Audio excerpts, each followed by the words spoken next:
Hello मेरे बच्चों, कैसे हो? सब बढ़िया। मैं आपके लिए लेके आया हूं सीए में जो फाउंडेशन है ना, उसका जो पेपर नंबर 2 है, fundamentals of financial and cost accounting. उसका जो पेपर है जून 2023 में जो आया था, उसका पेपर हम लोग साथ मिलकर सॉल्व करने वाले हैं। अब आप लोग का एग्जाम आता है तो आप लोग को एमसीक्यू प्रैक्टिस करना होता है। तो अब हम लोग क्या करने वाले हैं, जून 23 का पेपर सॉल्व करेंगे। और ये नहीं, सुनो ना, मैं तो आपको और एक बात बताने वाला हूं। अभी ये वाला वीडियो में आप जून 23 का पेपर सॉल्व करोगे मेरे साथ। मेरे यूट्यूब चैनल में देखना और एक वीडियो आएगा, हाँ, जिसमें हम लोग दिसंबर 23 का भी सॉल्व करेंगे।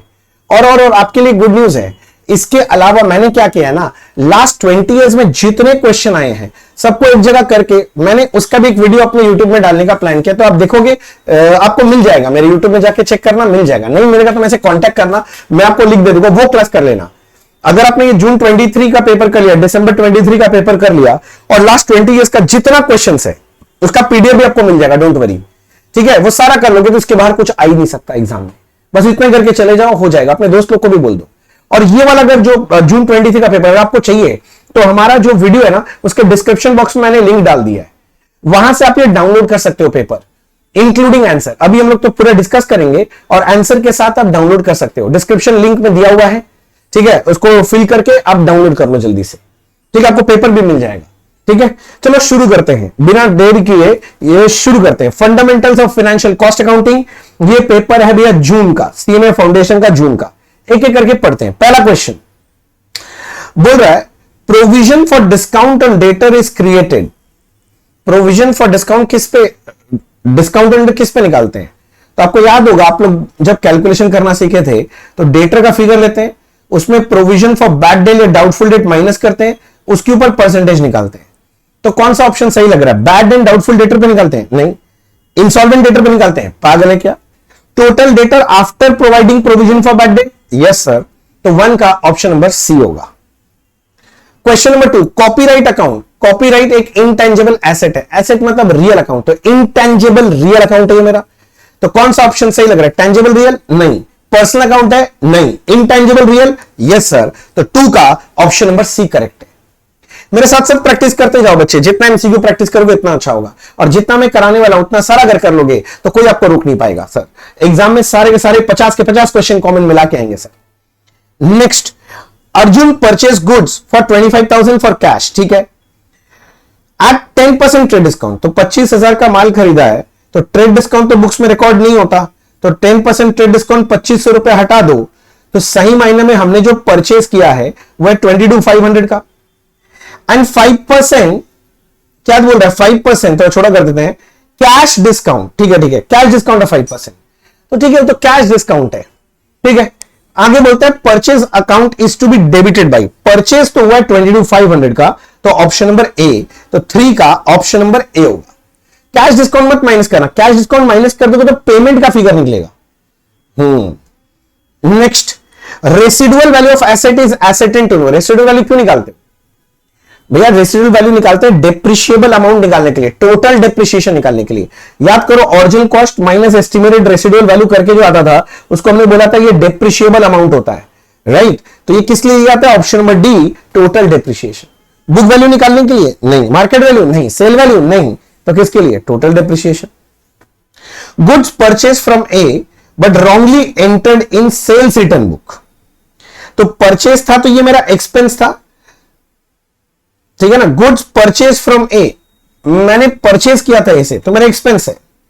Wrongly entered in sales return book, भैया कहां डाल दिए हम लोग? सेल्स रिटर्न बुक में। सेल्स रिटर्न का भी तो डेबिट बैलेंस होता है, तो एक्सपेंस के जगह मैंने तो एक्सपेंस ही लिखा है। अच्छा, ओके, एक्सपेंस के जगह बेसिकली एक्सपेंस ही लिखा है, अकाउंट गलत यूज किया मैंने, किंतु प्रॉफिट लॉस में कोई फर्क तो नहीं पड़ेगा ना। आफ्टर रेक्टिफिकेशन क्या होगा? रेक्टिफिकेशन होने के बाद कोई भी इफेक्ट नहीं होगा। अगर ये सेल्स बुक बोलता तो फर्क पड़ जाता, तब ऑप्शन में बोलता बी। ये सेल्स रिटर्न बोला है, इसलिए ऑप्शन नंबर सी, कोई इफेक्ट नहीं होगा, क्योंकि परचेज एक्सपेंस है, डेबिट बैलेंस होता है, सेल्स रिटर्न का भी डेबिट होता है। तो एक्सपेंस के बदले आपने एक्सपेंस, बस नाम गलत लिखा है, तो प्रॉफिट पे कोई असर पड़ेगा नहीं। तो ऑप्शन होना चाहिए सी। मेरे नोट्स में शायद ये मैंने बी लिखवाया था, ये सी होगा, मैं दिखा देता हूं। मैं यहां पर आंसर भी दे दिया आपके लिए, देखो ना, ठीक है, ये बी लिखा है, सी हो जाएगा, ठीक है, ठीक कर लेना, कोई बात नहीं। चलो नेक्स्ट, और क्या बोल रहा है देखो, कहां गया रे, 5 नंबर सी होगा। Next, which one of the following document is not required for BRS. BRS बनाने के लिए क्या नहीं चाहिए? अच्छा, क्या चाहिए बीआरएस बनाने के लिए? एक चाहिए bank column of cash book और एक पासबुक यानी बैंक स्टेटमेंट, और तो कुछ नहीं चाहिए।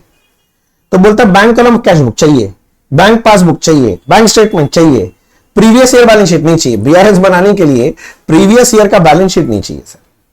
अच्छा, house building advance 20 lakh paid to employ, it is, अरे बिल्डिंग के लिए पैसा दिया, बिल्डिंग मेरे लिए क्या है? एसेट है भाई। अरे ऐसे सोचो ना, एडवांस दिया ना, टाइम से पहले पैसा दे दिया, बिल्डिंग के लिए जाओ चाहे किसी के लिए भी दिया हो, एडवांस दिया ना मैंने, टाइम से पहले दे दिया, this money is receivable, asset, ये मेरे लिए एसेट है। कैपिटल एक्सपेंडिचर मत बोलना बिल्डिंग देख के, क्योंकि किसको दिया हम? एम्प्लॉय को दिए, तो एम्प्लॉय को एडवांस दिया है।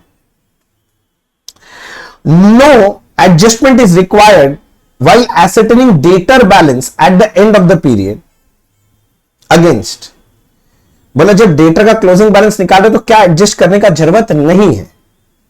बैड डेट जरूरत है एडजस्ट करना? हाँ जरूरत है। ट्रेड डिस्काउंट नहीं, ट्रेड डिस्काउंट जरूरत नहीं है, कैश डिस्काउंट माइनस करके आता है, रिटर्न लिमिट माइनस करके आता है, तो क्या एडजस्ट करने का जरूरत नहीं होता है? Trade discount. डेटर से ट्रेड डिस्काउंट का भी एडजस्ट नहीं होता। Fix asset and current asset और categorize as per which concept? Going concern concept. Going concern concept वो कॉन्सेप्ट है जो एसेट को फिक्स एसेट और करंट एसेट में तोड़ता है, लाइबिलिटीज को लॉन्ग टर्म लाइबिलिटी और शॉर्ट टर्म लाइबिलिटी में तोड़ता है।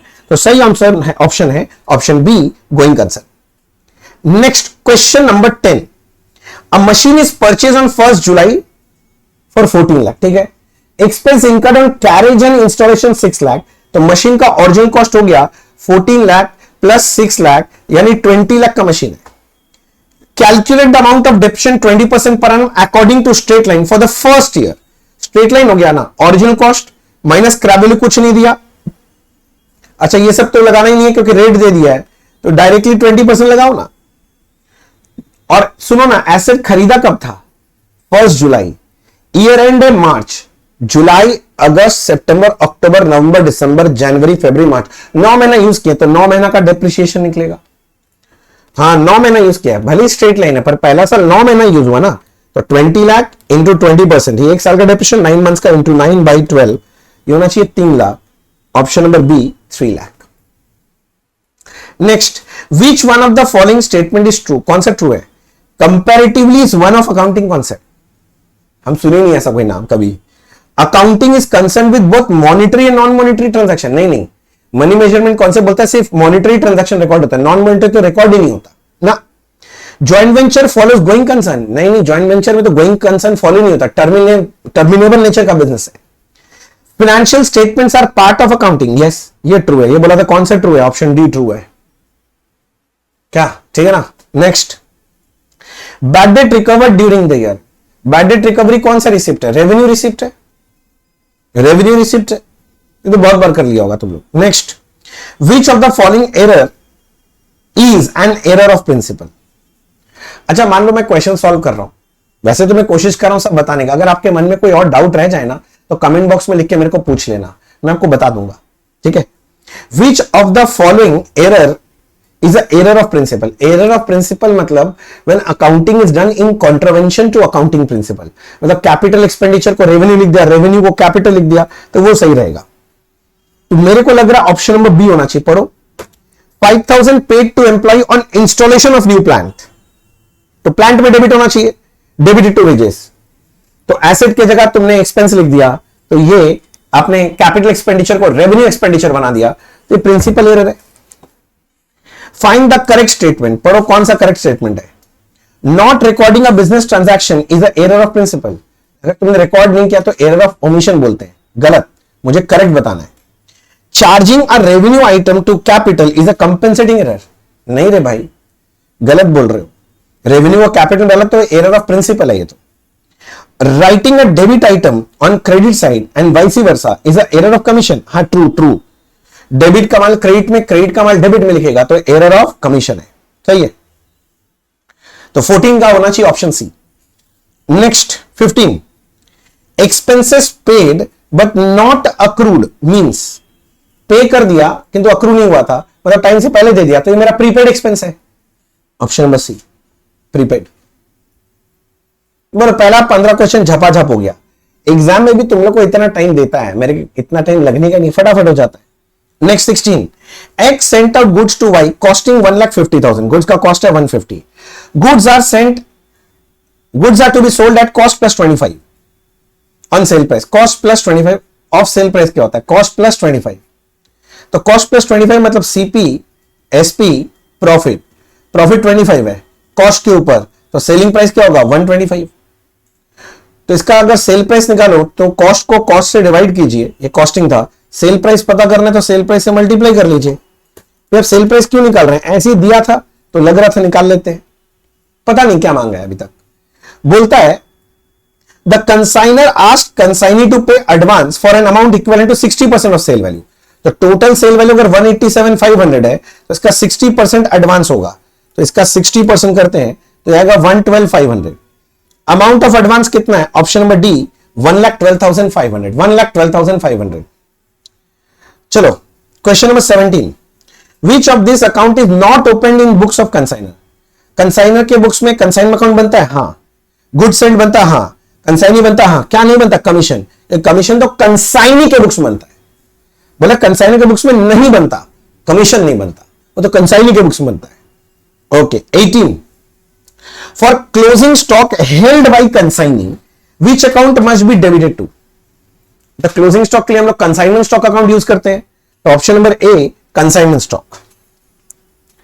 नेक्स्ट क्या बोल रहा है देखो, बोलते हैं A for joint venture with B, A और बी ज्वाइंट वेंचर में, ठीक है। परचेज गुड्स कॉस्टिंग 2,20,000, अगर ज्वाइंट वेंचर है तो मैं बोल रहा हूं परचेज हो गया 2,20,000 का, ठीक है। B sold 80% of the good, sale कर दिया 2,80,000 में, 80% माल बेच दिया, 20% क्लोजिंग स्टॉक बचना चाहिए। Balance of the goods were taken over by B, तो बी ले गया तो क्लोजिंग स्टॉक बी ले रहा है, कॉस्ट प्लस 10%। अच्छा सुनना, जो मेरा माल था वो तो 220 का था, 20% माल बचा था 44 का, इसका बोल रहा है 10% ऊपर लेके जा रहा है, तो 220 का 20% माल बचा मतलब 44, इसको 10% ज्यादा वैल्यू करो तो 48,400 आ रहा है। बोला प्रॉफिट क्या है, तो प्रॉफिट निकालो ना, कौन मना किया, सब अगर लिख दिया तो डिफरेंस का फिगर प्रॉफिट है 48,400 प्लस 2,80,000 माइनस इधर में 2,20,000, 1,08,400 का प्रॉफिट है। ऑप्शन नंबर सी आएगा। अब आप लोग का एमसीक्यू एकदम फटाफट होना चाहिए, मतलब देखते ही आंसर में कूद पड़ना है, ऐसा हो जाना चाहिए। Next, if bill is drawn on 3rd July 2022 for 40 days payment, 40 दिन ऐड करना है भाई साहब, 40 दिन आगे जाना है, मैं जुलाई में खड़ा हूं, जुलाई में होता है 31 डेज, लीव द फर्स्ट 3 दिन माइनस करो, 28 डेज गया, 12 दिन बचा, जुलाई के बाद आएगा अगस्त, तो 40 डेज ऐड किया तो 12 अगस्त, 3 डेज ऑफ ग्रेस ऐड किया तो 15 अगस्त, बट 15 अगस्त तो पब्लिक हॉलीडे है, तो इसको एक दिन से प्रीपोन, एक दिन पीछे आ जाओगे तो 14 अगस्त आंसर हो जाएगा, 14 अगस्त। Del creditor commission in consignment business is generally payable, किस लिए देते हैं? बैड डेट को बियर करने के लिए, क्योंकि भैया पूछा ये सब थोड़ी ना है, पूछा किस पे कैलकुलेट करते हैं, तो आंसर है टोटल सेल, सारे सेल पे निकालते हैं, कमीशन तो टोटल सेल पे निकलेगा। At the time of dishonour of endorse bill, मैंने कोई बिल एंडोर किया था, डिसऑनर हो गया, ठीक है। Which one out of this account will be debit by draw, अच्छा हम ड्रॉर है तो एंडोर्स बिल डिसऑनर का एंट्री होता है debtor account debit to creditor, ठीक है ना। कौन सा अकाउंट डेबिट होगा? अच्छा डेटर मेरा ड्रॉर है ना, ड्रॉर ही तो डेटर होता है, तो ड्रॉर अकाउंट या डेटर अकाउंट डेबिट होता है, मुझे पता है कौन सा ऑप्शन है, देखिए तो यही तो पूछा था, देख लो तो मैं क्या बोल रहा हूं।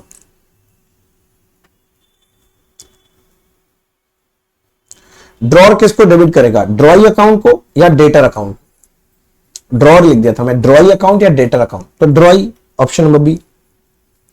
आप नहीं समझे, अरे भाई एंडोर्स बिल डिसऑनर होता है तो एंट्री डेटर टू क्रेडिटर होता है ना, तो मेरा डेटर कौन है, मेरा ड्रॉई, मैं वही तो बोल रहा हूं ड्रॉई, तो ड्रॉई अकाउंट डेबिट होगा, मैं वही बोल रहा हूं ड्रॉई। ऐसे profit and loss account is prepare for a period of 1 year by following which concept? Periodicity concept. Profit loss ये बैलेंस शीट पीरियड किन में बनाते हैं? As per periodicity concept, accounting period concept. Option D देख लो। Next, which of the following item are shown in receipt and payment account?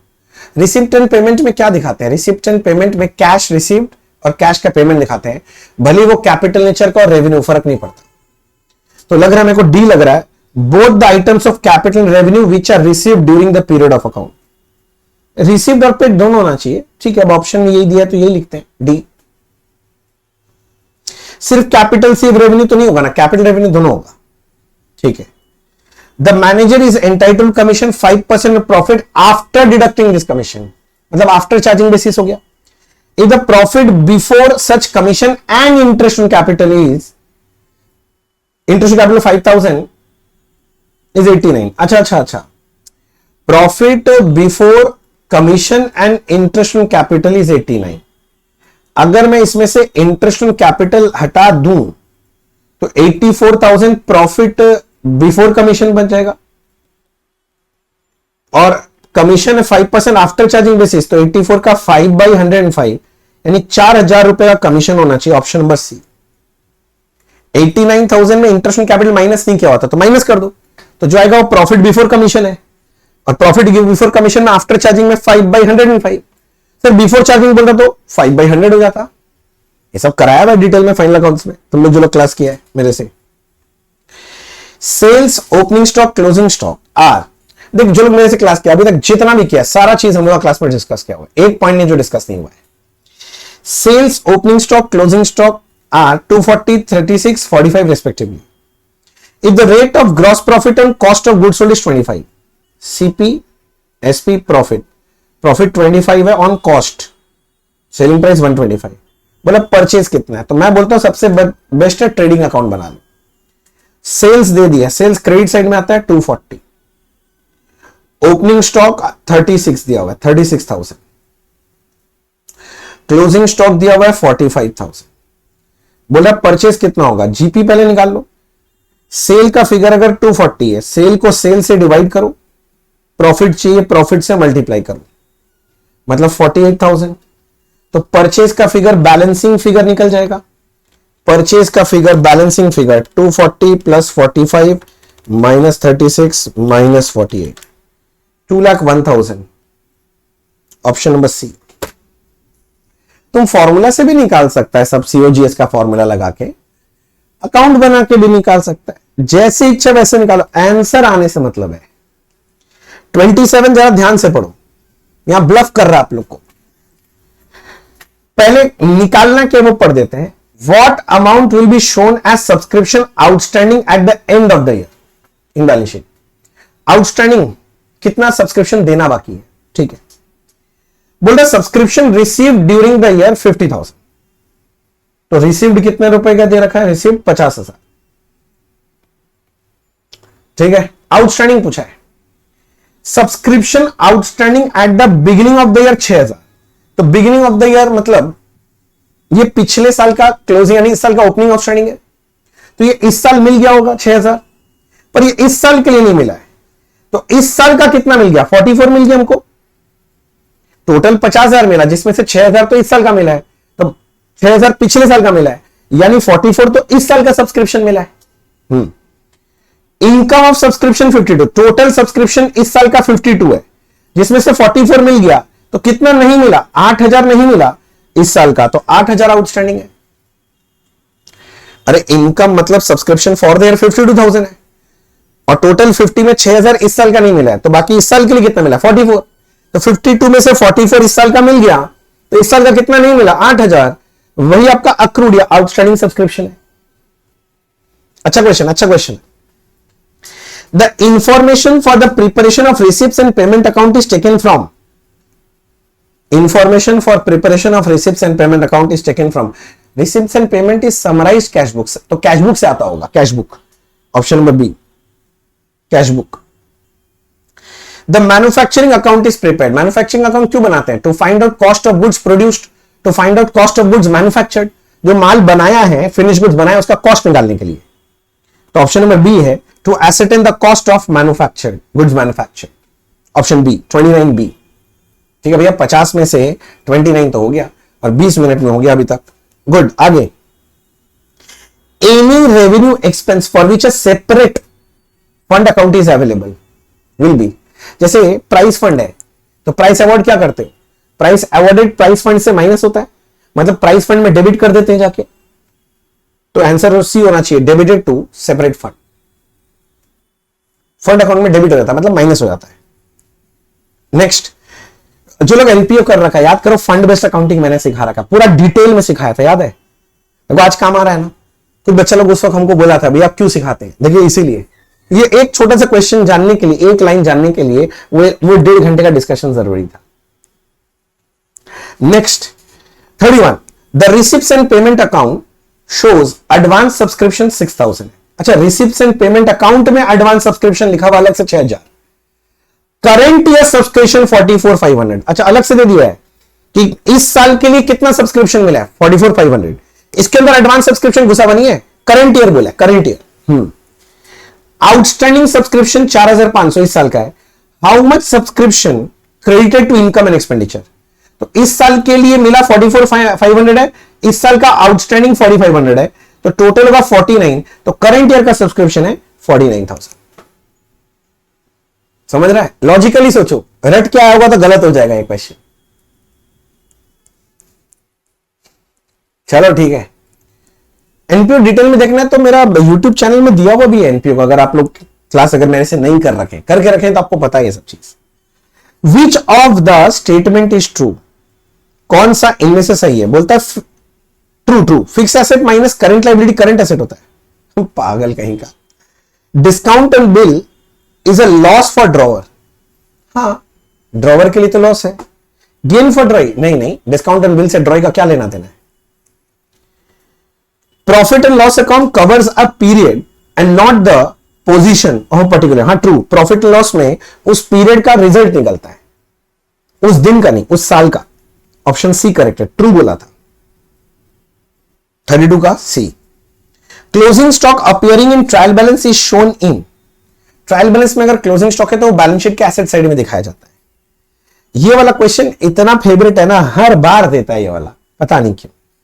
Which one of the following is not prepared by non-profit organization? Non-profit organization क्या बनाता है? Receipts and payments, income and expenditure, balance sheet, बस। पहला option है PL ना, not prepared, तो PL नहीं बनाता, वो लोग इनकम एंड एक्सपेंडिचर बनाते हैं। Next, when no separate set of books are maintained but each co-venturer keeps records of all transaction, then goods are purchased by co-venturer for the venture, the account debited। अरे purchase करेगा तो joint venture debit to cash जाएगा, तो भैया joint venture debit होगा, तो वही बोला डेबिट किस में होगा? ज्वाइंट वेंचर में होगा। भैया ज्वाइंट वेंचर खर्चा तो ज्वाइंट वेंचर डेबिट, इनकम है तो क्रेडिट। अब देखो कॉस्ट से क्वेश्चन पूछ रहा है, प्राइम कॉस्ट में be correctly termed as, prime cost का मतलब होता है direct material plus direct labour plus direct expense, it is the summation of all the direct cost. बोलता है पहला option the sum of direct material direct labour cost with all other cost excluded, नहीं direct expense भी आता है। The total of all cost item which can directly charge to product, हाँ सारा direct आएगा, सारा डायरेक्ट। ऑप्शन बी सही लग रहा है, देखो बी। बाकी ऑप्शंस में पढ़ नहीं रहा हूं क्योंकि बेकार पढ़ के टाइम वेस्ट करने का कोई मतलब नहीं, जो है जब सही ऑप्शन ही पता चल गया तो बाकी पढ़ना ही क्यों है फिर। एग्जाम का तरीका बता रहा हूं सर, टेक्निक है ये, सही ऑप्शन मिल जाए तो बाकी देखने का जरूरत ही क्या है भैया, ऑल ऑफ दिस देखने के लिए। हाँ ठीक है, वो देखा जाएगा, वो दिख जाता है। Prime cost plus factory overhead को हम लोग बोलते हैं फैक्ट्री कॉस्ट, हाँ option number D factory cost. Which statement is not true, कौन सा सही नहीं है? Replacement cost is the current market cost of replacing asset और material, true. Cost account provide information for determination of profit and loss, हाँ true. Bad debt हाँ customer पैसा मार के भाग गया। लीगल चार्जेस ठीक है, फॉर रिकवरी ऑफ डेट्स, अच्छा are considered as selling and distribution, ना ना ना ना ना ना ना ना ना, ये तो रिकॉर्ड ही नहीं होता मुन्ना, ये तो फाइनेंशियल नेचर का आइटम है, ये तो कॉस्ट में रिकॉर्ड ही नहीं होता। इंप्यूटेड कॉस्ट और हाइपोथेटिकल कॉस्ट, हाँ इंप्यूटेड मतलब नोशनल कॉस्ट, हाइपोथेटिकल कॉस्ट ही है, ठीक है। तो option C not true. 39 which one is false, इनमें से कौन सा झूठ है? अच्छा ध्यान देना, फॉल्स बोला, ट्रू नहीं बोला, false. Fixed cost per unit increases with increase in output, false. यही पहला ऑप्शन ये फॉल्स है, क्योंकि जैसे आउटपुट बढ़ेगा fixed cost per unit decrease करता है, डिक्रीज करता है, डिक्रीज करता है। Which costing method is used by spare part manufacturing company, spare part के लिए तो बैच कॉस्टिंग बेस्ट है, बैच कॉस्टिंग। अच्छा बोले तो फार्मास्यूटिकल कंपनी के लिए कौन सा अच्छा है? Process costing. ये फार्मास्यूटिकल इसलिए पूछा क्योंकि काफी कॉमन है, पूछता है कई बार। प्रिंटिंग इंडस्ट्री के लिए कौन सा अच्छा है? Job costing. ये सब ज्यादा पूछता है, प्रिंटिंग इंडस्ट्री। तुम लोग का इंस्टीट्यूट का बुक में वो लिस्ट दिया हुआ है, कौन सा इंडस्ट्री के लिए कौन सा कॉस्टिंग मेथड अच्छा है, वो रट लेना, उसमें से एक क्वेश्चन तो आता ही है हर बार, एक तो देगा ही। Cost of rectification of defective articles are treated as production overhead. अगर आपका कोई डिफेक्टिव आर्टिकल उसको ठीक करके वापस बेचेंगे, ठीक करने में खर्चा लगेगा, तो प्रोडक्शन ओवरहेड का पार्ट है, याद रखना ये बात, प्रोडक्शन ओवरहेड का पार्ट है। अच्छा, wages for abnormal idle time are charge to, कोई भी एबनॉर्मल खर्चा कहां जाता है? पीएल, तो यहां बोलेंगे कॉस्टिंग पीएल, बचपन से पढ़ा होगा ना। तो टेक्निकली ये क्वेश्चन नहीं पूछना चाहिए था एग्जाम में, फाउंडेशन लेवल, क्यों? क्योंकि तुम्हारा लेबर चैप्टर है नहीं सिलेबस में, अब लेबर है नहीं तो ये क्यों पूछ रहे? पर पूछ लिया तो क्या ही कर लेंगे आप, एग्जाम में जाके लड़के अपना उस पेपर दोगे कि लड़के अपने एग्जाम को खराब करोगे? दे दिया तो ऐसे कॉमन सेंस लगाना, एबनॉर्मल कहां जाता है? बचपन से पीएल में डाला है तो यहां कॉस्टिंग पीएल में डाल देना। Cost are classified into material cost, employ cost and expense, it is known as. ये जो क्लासिफिकेशन तुमने किया ये किस बेसिस में किया? मटेरियल, एम्प्लॉय वगैरह, element wise classification, very good, element wise classification. ये फंक्शन वाइज कौन सा होता है? अरे वो administration, office, selling, distribution, marketing, ये जो होता है ना फंक्शन वाइज है। ये behaviour wise fixed, variable, semi variable. Controllability के हिसाब से भैया controllable and uncontrollable cost. Which of the following would be classified as indirect labour, इनमें से कौन सा इनडायरेक्ट लेबर है? डायरेक्ट लेबर जो डायरेक्टली प्रोडक्ट के साथ आइडेंटिफाई होगा, इनडायरेक्ट डायरेक्टली आइडेंटिफाई नहीं होगा। देखते हैं, assembly worker in a company manufacturing unit, assembly worker, अरे मैन्युफैक्चरिंग यूनिट में जो मशीन में माल डाल रहा है वही हो गया असेंबली। अच्छा, वो तो डायरेक्ट हो गया भैया। Stores assistant in factory, store का असिस्टेंट है, वर्कर नहीं है, असिस्टेंट है, हेल्प करता है, तो इनडायरेक्ट लेबर है, option B. Cash 16 is related to depreciation and amortisation. मेरा और एक एडवाइस, ये लोग हर बार ये जो 50 क्वेश्चन देता है ना, उसमें से एक क्वेश्चन कॉस्ट अकाउंटिंग स्टैंडर्ड का नाम पूछता है, तो आपके इंस्टीट्यूट के बुक में सारे कॉस्ट अकाउंटिंग स्टैंडर्ड का नेम दिया हुआ है, वो याद करके चले जाना, एक नंबर श्योर हो जाएगा। एक पेज याद करने से एक नंबर श्योर होगा, तो कौन याद नहीं करेगा? सब कोई करेगा। डायरेक्ट मटेरियल, डायरेक्ट वेजेस, अच्छा डायरेक्ट मटेरियल बोलता है 232 का है, अच्छा, और बोलता है डायरेक्ट वेजेस 2,05,000, ठीक है। If the ratio of direct wage to factory overhead is 5:3, अच्छा, बोला फैक्ट्री कॉस्ट कितना है? फैक्ट्री कॉस्ट कैसे निकलेगा? ये तो प्राइम कॉस्ट है, इसके साथ अगर मैं फैक्ट्री ओवरहेड ऐड कर दूं तो मुझे फैक्ट्री कॉस्ट मिल जाएगा। तो फैक्ट्री ओवरहेड निकालना है, समझो ना, अगर डायरेक्ट वेज 2,05,000 है तो बताओ ना फैक्ट्री ओवरहेड कितना होगा? तो फैक्ट्री ओवरहेड होगा 2,05,000 इज 5, तो डिवाइड बाई 5 इंटू 3 कर दो, 2,05,000 divide by 5 into 3, 1,23,000 factory overhead आ गया। समझ रहा है? तो मैं बोल रहा हूं 1,23,000 फैक्ट्री ओवरहेड जोड़ दो इसमें, 2,05,000 और 232, 560 आ रहा है, 5,60,000 फैक्ट्री कॉस्ट आ रहा है, तो 560 होगा। क्या हुआ? क्या दिक्कत है बता? आधा घंटा में 46 क्वेश्चन तक पहुंच गए, 4 क्वेश्चन और है, सोचो। हाँ, तुम लोग भी 1 घंटे का पेपर आराम से 30-40 मिनट्स में फिनिश कर सकता है, फिर रिवीजन भी कर लेगा।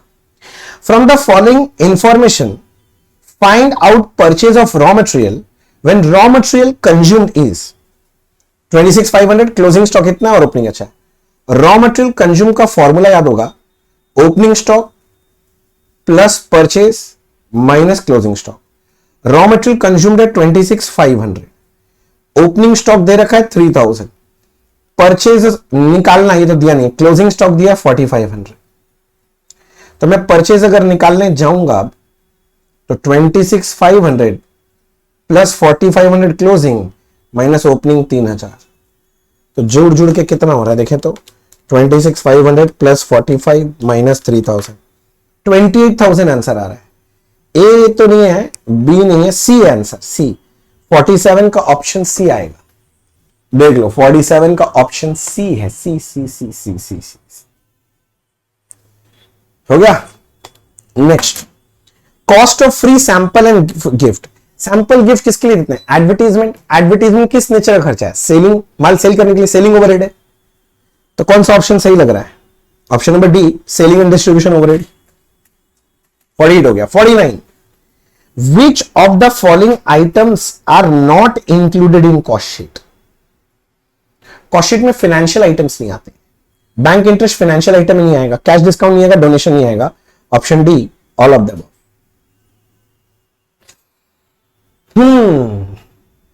Next, which of the following is not relevant cost? तो ये बहुत कॉमन है, बहुत बार आता है।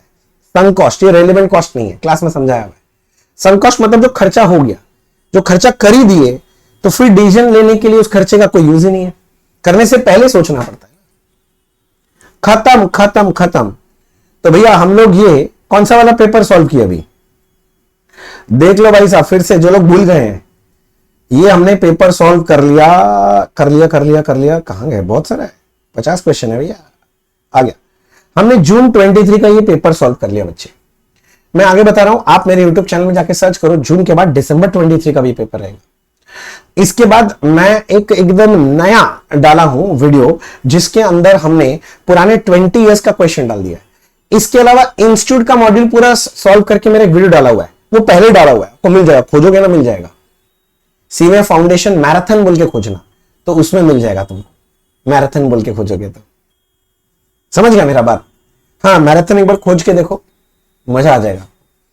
तो ये सारा जितना कोई बच्चा अगर मान लिया अभी तक ठीक से क्लास किया भी नहीं है, वो जून का पेपर, दिसंबर का पेपर, मेरा लास्ट 20 इयर्स वाला जो मैं सॉल्व करके दूंगा अभी वीडियो, वो वाला, और साथ में जो इंस्टीट्यूट का मॉड्यूल वाला जो मैराथन बोल के जो दिया हुआ है, बूस्टर रिवीजन बोल के दिया हुआ है, देखना शायद बूस्टर रिवीजन, वो चेक कर लेना।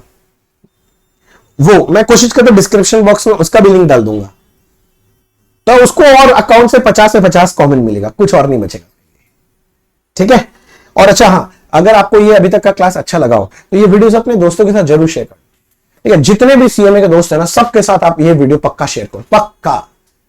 तो आज के लिए इतना ही, अगले दिन फिर मिलेंगे। Thank you so much, bye bye, all the best for your exam.